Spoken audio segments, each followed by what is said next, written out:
Llega la hora de la verdad para pensar y analizar las noticias de Colombia y el mundo. La hora de la verdad en la red de Radio Red RCN con Fernando Londoño Hoyos.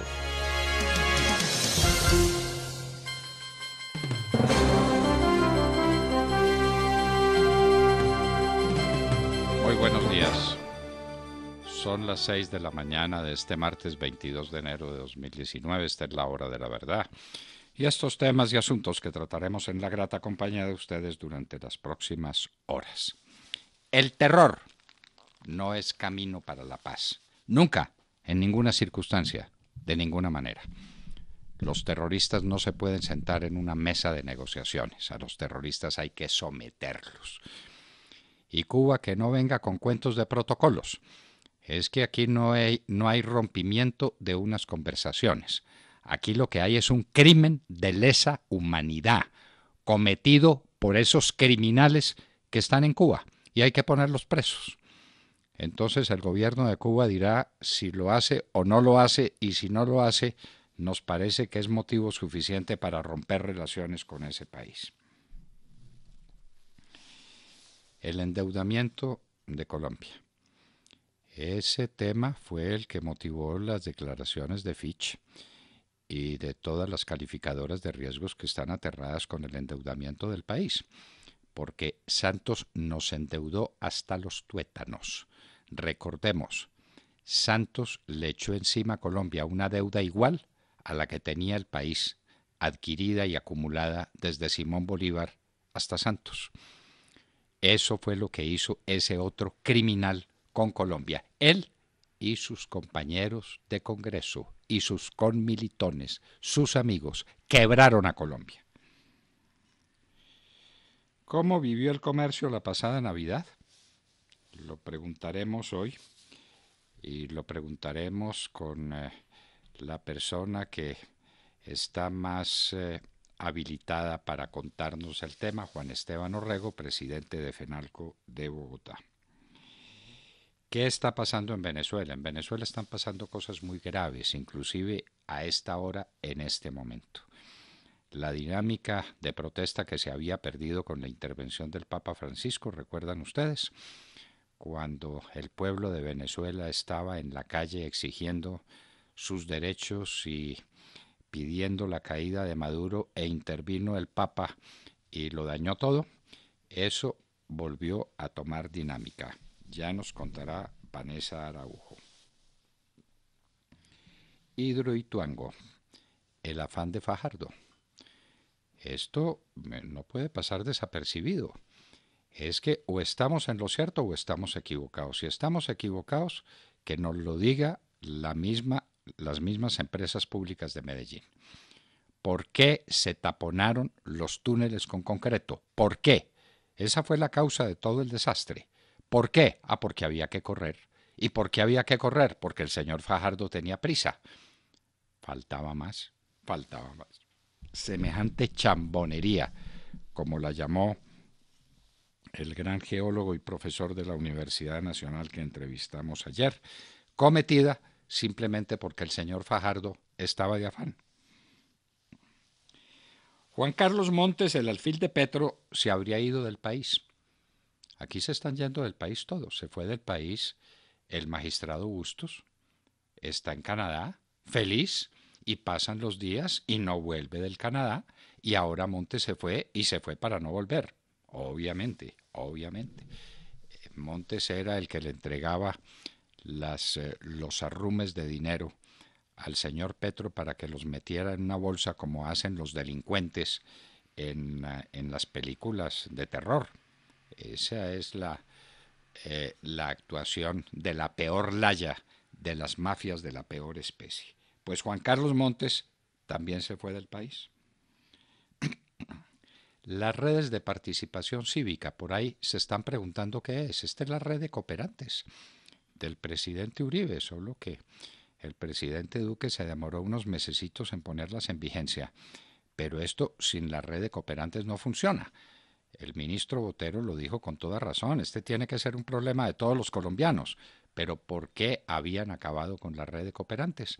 Porque a Santos le interesaba propiciar lo que él llamaba la insurrección y que no era otra cosa que el terrorismo desatado con el narcotráfico al fondo. Entonces había que acabar la red de cooperantes y la acabó, y el presidente Duque la restablece con otro nombre: redes de participación cívica. Ataque talibán en base militar de Afganistán, más de 100 muertos. El secuestro del ganadero Juan Felipe Ustaris en Valledupar. Esto, queridos amigos, es el regreso a los peores momentos de la violencia.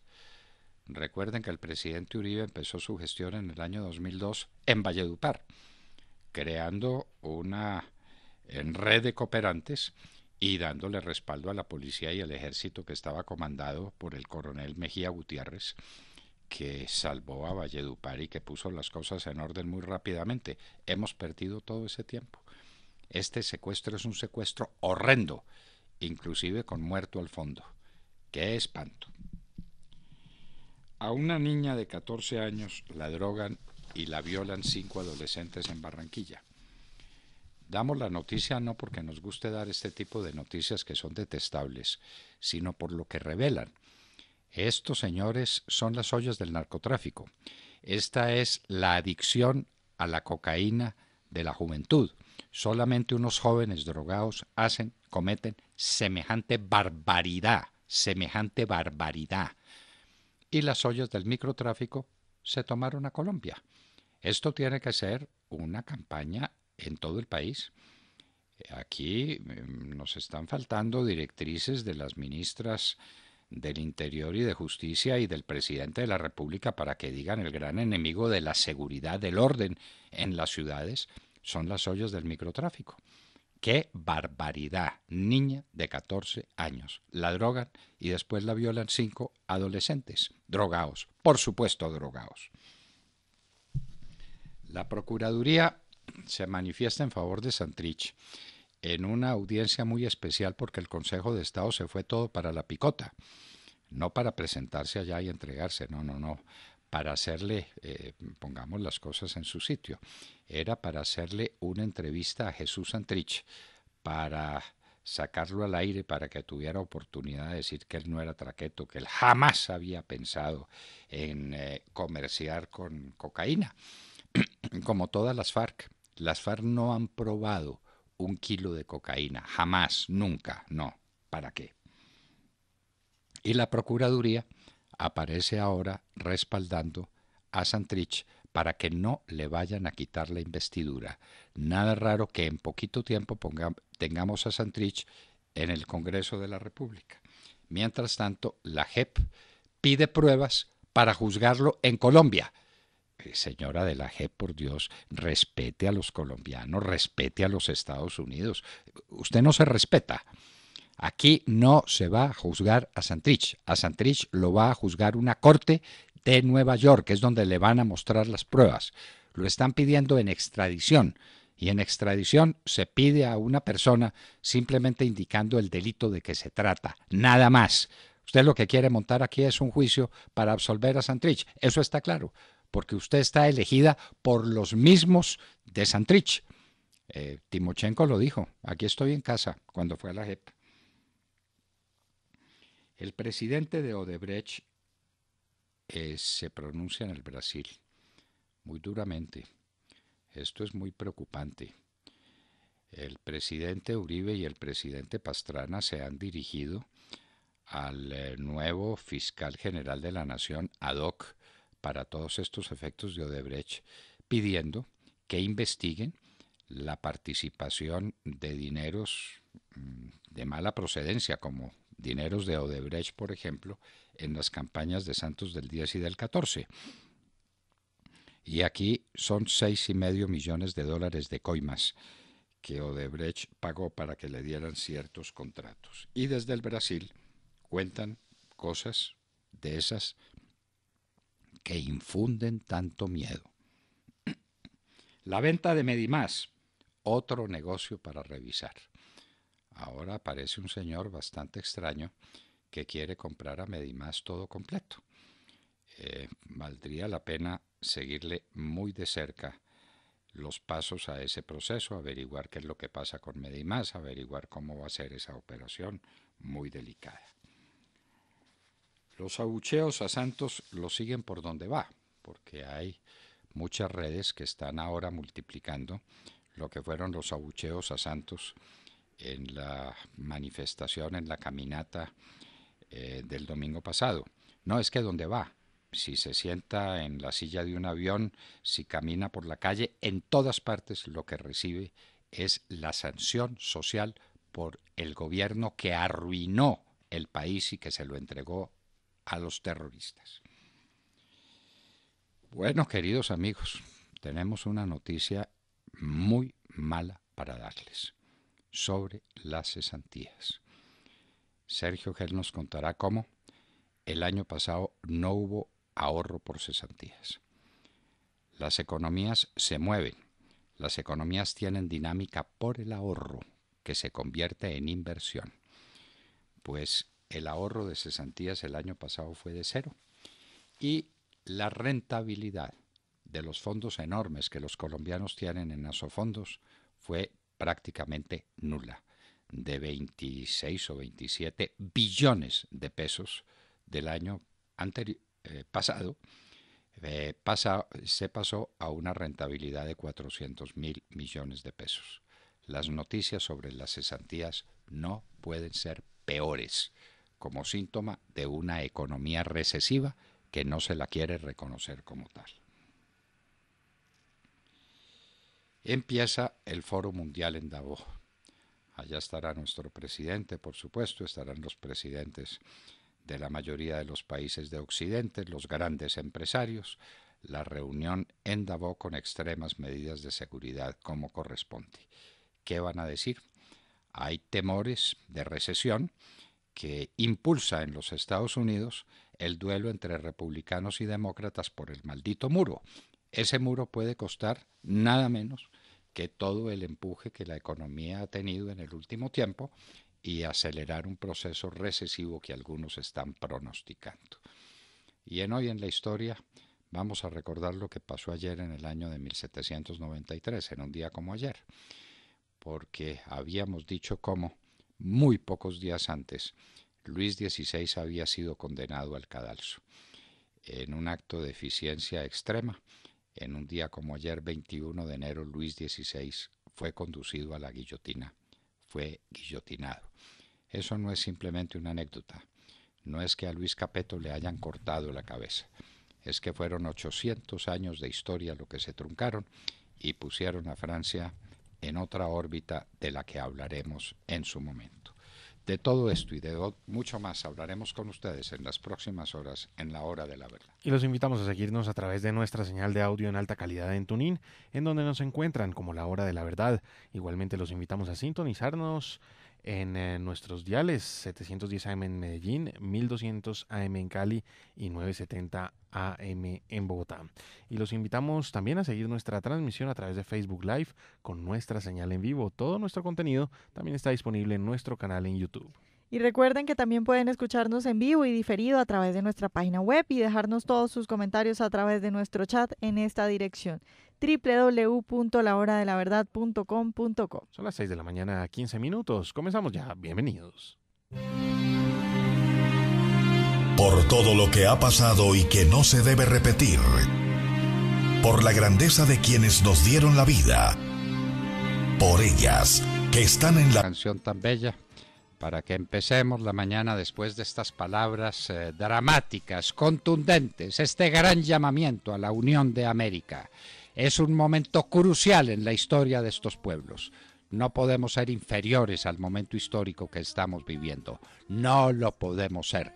Tenemos que ser superiores a quienes no han sido capaces de ejercer un liderazgo suficiente para destruir la peor dictadura que ha habido en América, la dictadura de ese Chávez y de ese Maduro que acabaron con Venezuela. Saludemos la mañana, William Calderón. Doctor Londoño, buenos días Colombia, gracias por invitarnos a sus hogares y a sus vehículos. Hoy es martes 22 de enero del año 19. Bienvenidos pues al espectáculo de las noticias, con el primer editorialista de América, el doctor Fernando Londoño Hoyos. En agosto de 2017, los expresidentes Álvaro Uribe Vélez y Andrés Pastrana Arango le pidieron a través de una carta a la Fiscalía, a la Comisión de Absoluciones y a la Corte Suprema que investigaran los dineros que Odebrecht supuestamente le dieron a las campañas de Juan Manuel Santos, el corrupto, en el 2010 y en el 2014. A pesar del revuelo, la carta fue perdiendo fuerza, y aunque la Fiscalía insiste en que viene adelantando investigaciones, hay total desconocimiento sobre los resultados de estas denuncias públicas. Ante las dudas por la efectividad de las investigaciones, los exmandatarios le tocan la puerta al fiscal general ad hoc, al doctor Leonardo Espinosa, para que sea él quien abandere estos casos. Por el momento, el delegado solo tiene las investigaciones sobre los hechos en los que la Fiscalía General de la Nación perdió competencia por el impedimento presentado por Néstor Humberto Martínez Neira. La carta de los expresidentes tiene como objetivo que los ejecutivos de Odebrecht, que negociaron con Colombia, colaboren con el marco de su principio de oportunidad, con información sobre los dineros que fueron a parar a las campañas del más corrupto presidente que ha tenido Colombia en su historia. Para los expresidentes es necesario y urgente reiterar la solicitud formulada hace casi 2 años frente a la que denominan el escándalo de corrupción más importante de los últimos años. Especialmente se refirieron a la relación que supuestamente tuvo Odebrecht con las campañas del sátrapa de las FARC, que arruinó el país y se lo entregó a los terroristas, como lo recalcó esta mañana el doctor Fernando Londoño Hoyos, partiendo de la base de la prohibición que tenían de recibir dinero de personas jurídicas extranjeras y la obligación ética y legal de registrar todos los ingresos.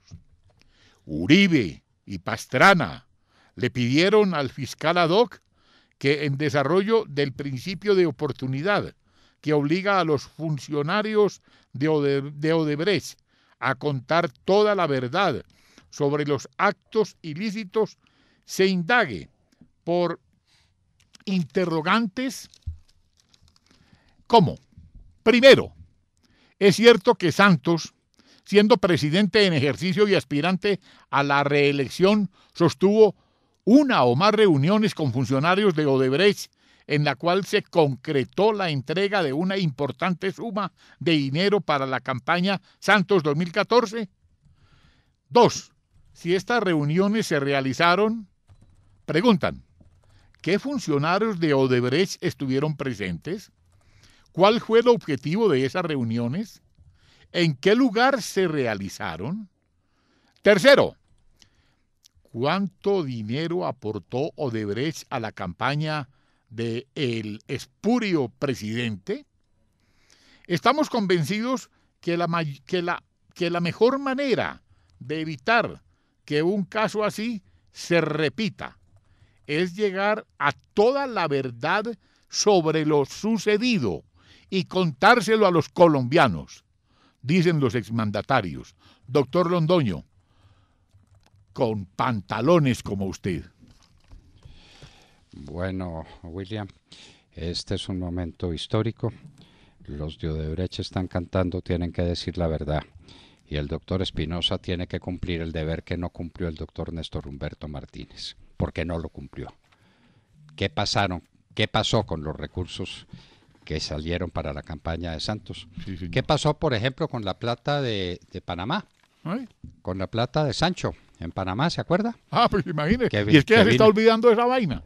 No, esa hay muchas otras. Hay muchas otras. De manera que el doctor Espinosa no puede ser inferior a las circunstancias. esto hay que investigarlo y hay que investigarlo ya, porque es nada menos que la presidencia de la República la que se obtuvo con estos fondos podridos, repitiendo otra vez el proceso 8000. Claro. Donde cuando Ernesto Samper ganó la presidencia de la República con los fondos podridos del cartel del norte del Valle. Entonces, del cartel del Valle y del norte y de todas partes. De manera pues que en eso estamos, queridos amigos, y esperamos que el fiscal ad hoc no sea inferior a las circunstancias e inferior al cumplimiento de su deber, como lo ha sido Néstor Humberto Martínez, que no hizo nada por averiguar lo que se le pidió hace ya 2 años. Vamos para los Estados Unidos, donde están pasando también cosas muy graves. Cristina Londoño, buenos días. Hola papi, muy buenos días a todos. Estamos ya en la 5ª semana del cierre más largo del gobierno que se haya visto en este país en toda la historia y no vislumbramos ningún avance. Ayer fue día de fiesta aquí en los Estados Unidos, el día de Martin Luther King, el padre de los derechos civiles, y hoy regresan los congresistas a trabajar en Washington, pero los demócratas llegan enfurecidos, empeñados en rechazar una propuesta que hizo el presidente Donald Trump para reabrir el gobierno el sábado.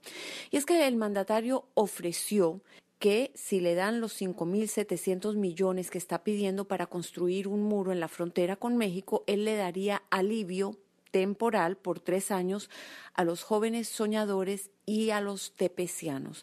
Los jóvenes soñadores, como ustedes recordarán, son esos jóvenes traídos a este país como indocumentados desde niños por sus padres, se criaron aquí, hablan inglés, han ido a la universidad, han tenido licencias, permisos de trabajo, y Trump ha dejado que se vayan venciendo porque no ha llegado a acuerdos migratorios con el Congreso. Y los tepecianos son personas de países como Honduras, Nicaragua, El Salvador, Haití, que recibieron protección temporal hace ya décadas, han vivido en este país, han hecho sus familias, han trabajado, estudiado, fundado fábricas, negocios, todo tipo de cosas, y ahora también dejó que se venciera este programa y estas personas están ya a punto de estar a merced de deportación de la misma manera que los soñadores. Esta fue la oferta de Trump, 3 años de alivio para estas personas. Sus seguidores brincaron indignados, diciendo que el presidente estaba pensando traicionarlos, que él les había jurado durante la campaña que no habría amnistía. Trump tuvo que salir a decir que no estaba ofreciendo ninguna amnistía, que esto es algo temporal. Salen los demócratas enfurecidos y dicen que ellos no van a negociar nada temporal para estos jóvenes soñadores que tanto han contribuido a este país, para estos tepecianos, que cualquier solución tendría que ser permanente. En tanto, la situación en torno al cierre del gobierno pues empeora. Ya sabemos que son 800,000 trabajadores federales los que están desesperados recibiendo obras de caridad, comidas gratis, almuerzos gratis. Hay todo tipo de empresas y de gente ofreciéndoles ayuda. Podrían perder sus casas, ya están dejando de pagar sus rentas, ya están dejando de pagar sus carros. Y estos son los empleados federales a los que el gobierno les prometió que una vez se reabra otra vez el gobierno, pues les van a pagar retroactivamente lo que les deben. Pero también hay decenas y cientos de miles de personas más, contratistas, empresas que trabajan, por ejemplo, limpiando para el gobierno, que no van a tener ese beneficio, que también están sin trabajo y que se están viendo afectadas. La economía en su totalidad se está viendo afectada por esta situación. Y desde Suiza, desde Davos, llegan llamados para que el presidente Trump le ponga fin a la guerra comercial y a las amenazas comerciales con antiguos aliados, y que por favor le ponga fin a este cierre del gobierno, porque cada vez está llegando más evidencia de que los negocios y los consumidores están perdiendo la fe en la expansión global y en la economía global, y este terremoto aquí en Estados Unidos pues podría tener consecuencias y se podría sentir como temblores secundarios en el resto del mundo. Ayer, por ejemplo, el Fondo Monetario Internacional cortó hizo pronósticos un poco más oscuros para el próximo año diciendo que el balance de riesgo sigue apuntando hacia abajo y que el momentum y que ya pues no estamos en el momento más alto de la economía. Son cada vez más las preocupaciones de que estemos entrando o que pueda verse en el horizonte una posible recesión, aunque todavía recordemos que el mercado laboral está fuerte. Los consumidores estadounidenses están cada vez más desconfiados, están cada vez más nerviosos, empezando por este cierre del gobierno, y como sabemos, la confianza de los consumidores es uno de los pilares básicos de cualquier economía fuerte. La bolsa de valores, sin embargo, se ha disparado en las últimas semanas a niveles positivos y ha recuperado terreno perdido. Vamos a ver qué pasa, pero por ahora el gobierno, al parecer, permanecerá cerrado. Es lo que tengo por el momento. Ahora regreso contigo al estudio, papi, que tengas muy buenos días y muy buenos días a todos. Por aquí llueve y por allá no escampa. Qué horror. Sergio Gel. Doctor Londoño, y hablando de tormentas, tormenta perfecta la que se vio en las cifras de los fondos de pensiones y cesantías con los datos ya consolidados de lo que fue el año pasado. Y empecemos hablando de las cesantías, porque el año pasado los trabajadores colombianos retiraron de los fondos de cesantías 5.5 billones de pesos de sus cesantías. Esto es una cifra casi medio billón de pesos más de lo retirado en el año 2017, y es una cifra que hay que leer con mucho detenimiento, porque el recaudo, según cifras reportadas por la Superintendencia Financiera, fue de 5.6 billones de pesos y el retiro de 5.5 billones de pesos. Así pues que prácticamente todo lo que se aportó en cesantías fue retirado por los trabajadores. ¿Y para qué lo retiraron los trabajadores? Pues según las cifras de Asofondos, 1.8 billones de pesos fueron retirados por terminación de contratos, 1.6 billones de pesos para compra de vivienda y 1.3 billones de pesos fueron destinados a usos asociados con liberación de deuda hipotecaria y con mejoras locativas de vivienda. Entre tanto, se destinaron otros 540.000 millones de pesos de cesantías para el financiamiento de la educación superior de los trabajadores o de sus hijos. Esto es la información que presenta Asofondos. Y entre tanto, el tema de la rentabilidad de los fondos de pensiones, un tema que también hay que mirar con mucho detenimiento, porque la rentabilidad de los fondos pues cayó de manera dramática el año pasado. Los retornos fueron de 403.000 millones de pesos y esto contrasta con los 28 billones de pesos que se habían reportado en rentabilidad en el año 2017, un año que se marcó un récord en valorizaciones de los portafolios, pero que pues en el 2018 vemos una caída sustancial. Pasamos de 28 billones de pesos a 400.000 millones de pesos. El ahorro pensional de los 15.5 millones de afiliados a los fondos privados cerró en 232 billones de pesos, según cifras también que presenta Asofondos y la Superintendencia Financiera de Colombia. La situación de cesantías y de pensiones de los colombianos pues muy complicada. Si uno mira estas cifras con detenimiento, insistimos, retiraron prácticamente todo lo que se aportó, retiraron 5.5 billones de pesos de 5.6 billones que se aportaron en cesantías, y pues el tema de los rendimientos de los fondos de pensiones muy complicado también, porque pasamos de una rentabilidad del 28,1 billones de pesos en 2017 a 400.000 millones de pesos en 2018. Urge también el tema de la reforma pensional, reforma que pues ya anunció la ministra de Trabajo, será presentada en marzo del próximo año, mientras buscan consensos con el sector y con los trabajadores. A las pensiones y a las cesantías les ponemos el ojo aquí en la hora de la verdad. Será nuestra nota editorial. Esta es una noticia gravísima para el país. El año pasado no hubo ahorro privado por el camino más expedito y más fecundo del ahorro, que es el de las cesantías. 0.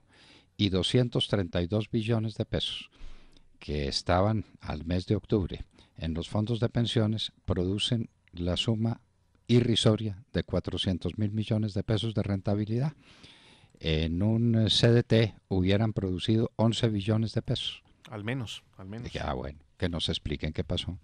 que nos expliquen qué pasó, porque ahí está el ahorro de los colombianos, 11 billones de pesos que no se registraron como ingresos, no hay inversión, la gente saca de cesantías lo que recibe en cesantías, un dato gravísimo del que hablaremos en nuestra nota editorial. Vanessa Araujo. Doctor Fernando y queridos oyentes, muy buenos días. Noche de revueltas y alzamientos en Venezuela. Según el Observatorio Venezolano de Conflictividad Social, ayer hubo manifestaciones en 30 lugares diferentes de Caracas. La mayoría en barrios populares del municipio Libertador, un territorio gobernado por el oficialismo históricamente chavista y donde están ubicadas todas las sedes de los poderes públicos. Todo empezó ayer cuando hacia las 4 de la mañana en el barrio Cotiza, un comando de la Guardia Nacional salió a la calle a manifestarse contra Maduro. Un sargento identificado como José Gregorio Bandres llamó al pueblo de Venezuela a las calles. A través de videos publicados en redes sociales le dijo a la gente: salgan a protestar, a manifestar, salgan a que se les respeten sus derechos. Aquí estamos a la orden de ustedes. Casi inmediatamente después del llamado, los vecinos salieron a apoyar a los militares, armando barricadas, quemaron basura y gritaban en contra de Maduro y en apoyo a los militares. Luego empezaron a surgir otras protestas, como decíamos, en por lo menos 30 lugares diferentes, la mayoría bastiones del chavismo y barrios populares. Cerca de las 10 de la mañana, los rebeldes que iniciaron todo en Cotiza fueron sacados en 2 tanquetas de la Guardia Nacional y uno de ellos gritó lo que pareció su mensaje más concreto: 23 de enero, libertad. Esta gente mínimo pues será torturada. En este momento continúan alrededor de 10 protestas a pesar de que Caracas está prácticamente militarizada. Decenas de manifestantes han levantado barricadas que se mantienen encendidas en este momento. En la tarde de ayer se conoció un video de Juan Guaidó, el presidente de la legítima Asamblea Nacional, quien es reconocido ya por muchos como el presidente de Venezuela a pesar de que él todavía no se ha juramentado. En el video Guaidó habla a los militares y les pide que no disparen contra el pueblo. Esto a propósito de lo ocurrido ayer y de lo que pueda suceder mañana en la marcha. Óyenos, militar venezolano, no te dejes distraer por el miedo ni las represalias. Nosotros no te estamos pidiendo que te subleves, hermano, ni mucho menos un llamado a rebelión. Al revés, te estamos invitando a que nos ayudes a recuperar el orden constitucional y la democracia que alguna vez juraste defender. Es lo que dice en el video Guaidó. Estas manifestaciones ocurren un día antes de las marchas a las que ha convocado los opositores para este miércoles 23 de enero en rechazo a Maduro. Los venezolanos vuelven a las calles después de la gran traición de la MUD y la nefasta intervención del Papa. Veremos qué ocurre mañana. Mañana 23 de enero, un día histórico. Ya Caracas está paralizada. 23 de enero, libertad. Esperamos que esta vez la oposición venezolana no sea inferior a su destino histórico. Esperamos que así sea y esperamos que ahora no intervenga el Papa otra vez a pedir otra conversación con Maduro para justificarlo otra vez, para legitimarlo como ya hizo en alguna oportunidad, dejando su carácter de Papa para convertirse en el jefe político del gobierno de Maduro. Dios nos tenga de su santa mano. De Mar Córdoba. Doctor Fernando, compañeros de la mesa, oyentes de la Hora de la Verdad, muy buenos días. Solo los amigos del ELN y no los de la paz defienden la existencia de un famoso protocolo que establece el regreso de los negociadores del ELN, o sea, los jefes de esa narcoguerrilla, a Colombia en un periodo de 15 días. Pero que en realidad serán 15 días para que los jefes de esa organización, calificada como terrorista por la Unión Europea y por los Estados Unidos, puedan esconderse de la justicia, bien sea en Cuba, donde los reciben con mucho gusto, o en Venezuela, donde permanecen.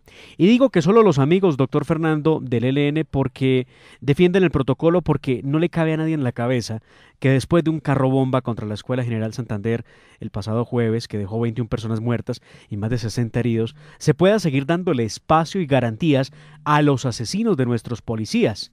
Ayer, tanto el canciller Carlos Holmes Trujillo como el comisionado para la paz Miguel Ceballos, en una rueda de prensa, como corresponde, aseguraron que no reconocerán protocolos que fueron firmados por el gobierno de Juan Manuel Santos. De acuerdo con el canciller y el comisionado, del gobierno del presidente Iván Duque, amparado en una decisión del Consejo de Seguridad de las Naciones Unidas, no reconocerá protocolos firmados porque corresponden a una política de gobierno y no a una política de Estado, como lo pretenden hacer ver algunos amigos defensores de esos acuerdos, o por lo menos de esos intentos de acuerdo con los terroristas del ELN. Los protocolos nunca fueron asumidos por el gobierno del presidente Iván Duque, según la sentencia de la Corte Constitucional 379 del 2016, a través de la cual el tribunal validó el procedimiento del plebiscito. En esa sentencia se dice que las políticas públicas de paz son políticas de gobierno y no de Estado, y por lo tanto solo obligan a la administración que esté en el poder en ese momento y que las haya emitido. Tanto el canciller como el comisionado de paz insistieron en que el gobierno de Cuba deberá entregar de manera inmediata a los miembros de la delegación del ELN, porque, como lo expresó el presidente Iván Duque, el que la hace la paga, y la impunidad, estilo del gobierno Santos, no es alternativa en el gobierno del presidente Iván Duque.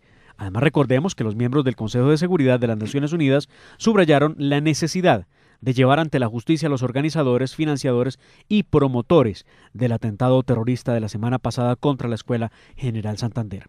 Ahora esperamos que Cuba siga negando la entrega de los terroristas, como lo sabe hacer, para que en cuestión de horas el gobierno del presidente Iván Duque rompa relaciones con ese país que sirve de albergue a terroristas y narcoguerrilleros. Carlos Holmes sostuvo que el gobierno colombiano le ha pedido reiteradamente a Cuba, mediante una carta diplomática, la necesidad de que se hagan efectivas las órdenes de captura en contra de los miembros del ELN que se encuentran en ese país. Dijo Carlos Holmes Trujillo, se reitera que los protocolos que fueron suscritos por el anterior gobierno no solo no son aplicables, sino que no tienen efecto alguno frente al Estado colombiano. Es así como, doctor Fernando, estamos a la espera en las próximas horas de esa negativa de Cuba, obviamente, a entregar a sus amigos terroristas del ELN, y entonces, dadas las condiciones y las cosas, tendrá que el gobierno del presidente Iván Duque romper relaciones con la isla de Cuba, donde se alberga a los terroristas y se patrocina, porque no hay otra explicación. Por Dios, no se enreden con los protocolos. Por Dios, entiendan las cosas al derecho. Por Dios, doctor Carlos Holmes Trujillo, ¿por qué se enreda con el protocolo? El protocolo es un papel que no es oponible a este gobierno, eso es verdad, pero es un papel firmado para prever cómo terminaban los diálogos y cómo se le daba espacio a la guerrilla que estaba en los diálogos para volver a cualquier sitio donde se pudiera esconder. Muy bien, eso es un protocolo. Pero si la guerrilla delinque, porque la están buscando no porque hayan terminado los diálogos, la están buscando para que responda por un crimen atroz que cometió en la Escuela de Cadetes General Santander, de cadetes de la policía. Eso es otra cosa completamente distinta. Aquí no hay protocolo que valga. Esto es un crimen de lesa humanidad que Cuba no puede legitimar diciendo que es un acto de guerra. No, en las conversaciones no hay actos de guerra que sean actos de terrorismo. Nada de protocolos. Unos bandidos que mataron a estos muchachos y que hubieran podido ser muchos más, tienen que ser puestos a órdenes de las autoridades. Simplemente así, nada más. Tatiana Guerrero. Buenos días, doctor Fernando, y a toda nuestra audiencia.